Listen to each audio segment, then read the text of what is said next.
بسم اللہ الرحمن الرحیم لن ینال اللہ لحومها ولا دماؤها ولكن ینال التقوى منکم صدق اللہ العظیم۔ یہ ذوالحجہ کا دن ہے، 10 دن پہلے اس کے بارے میں اللہ کے رسول صلی اللہ علیہ وسلم ہمارے بڑے عظیم دن، اس میں اللہ کی بڑائی بیان کرے، تکبیر بیان کرے۔ صحابہ کرام ان دنوں کے اندر اللہ کی تکبیر بیان کرتے تھے، اللہ اکبر لا الہ الا اللہ واللہ اکبر وللہ الحمد۔ اللہ فرماتا ہے کہ ہم نے ہر امت کے لیے قربانی کا ایک طریقہ مقرر کیا، لیذکروا اسم اللہ، تاکہ اس پر اللہ کا نام لے کر اس کو ذبح کیا جائے۔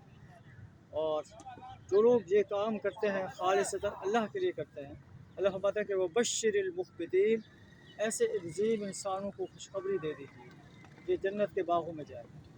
یہ وہ لوگ ہیں جب ان کے سامنے اللہ کا ذکر کیا جاتا ہے، وجلت قلوبہم، ان کے دل اللہ کے خوف سے کانپ اٹھتے ہیں، اور جو انہیں مصیبت پہنچتی ہے اس پر صبر کرتے ہیں، نماز کو قائم کرتے ہیں، وَمِمَّا رَزَقْنَاهُمْ يُنْفِقُونَ، اور ہم نے انہیں جو رزق دیا ہے اسے اللہ کے راستے میں خرچ کرنا۔ پھر اللہ فرماتا ہے کہ جو اونٹ ہیں ان کے لیے بھی ہم نے قربانی جائز قرار دے دی ہے۔ وہاں عرب کے اندر اونٹ زیادہ پایا جاتا ہے، لیکن اس کو کھڑا کر کے ذبح کرنا ہے، باقی جو جانور ہیں ان کو لٹا کر ذبح کرنا ہے۔ وَإِذَا وَجَبَتْ جُنُوبُهَا، جب اس کے اپنا پہلو جو ہے زمین پر ٹک جائیں، فَكُلُوا مِنْهَا وَأَطْعِمُوا الْقَانِعَ وَالْمُعْتَرَّ، تو خود بھی ان کا گوشت کھاؤ، اور جو لوگ قناعت کر کے اپنے گھروں میں بیٹھے ہیں، خوددار انسان ہیں، مانگنے نہیں آتے، ان کو بھی دو، ان کے گھروں کو پہنچاؤ، اور جو مانگنے کے لیے آتے ہیں ان کو بھی گوشت دو۔ پھر اللہ فرماتا ہے کہ یہ جانور جو تم ذبح کرتے ہو، لن ینال اللہ لحومها ولا دماؤها، نہ ان کا گوشت اللہ کو پہنچتا ہے نہ ان کا خون پہنچتا ہے، گوشت ہم خود کھاتے ہیں، اللہ کو کیا چیز پہنچتی ہے؟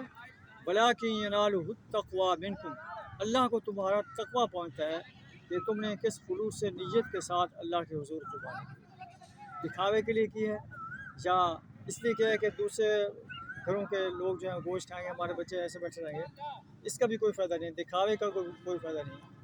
لیکن جو قربانی خالصتاً اللہ کی رضا کے لیے کی جائے اس کی اللہ کے ہاں بہت بڑی مقبول ہے۔ اللہ سے دعا ہمیں اپنی ہی رضا کے لیے قربانی کرنے کی توفیق عطا۔ جزاک اللہ خیرا۔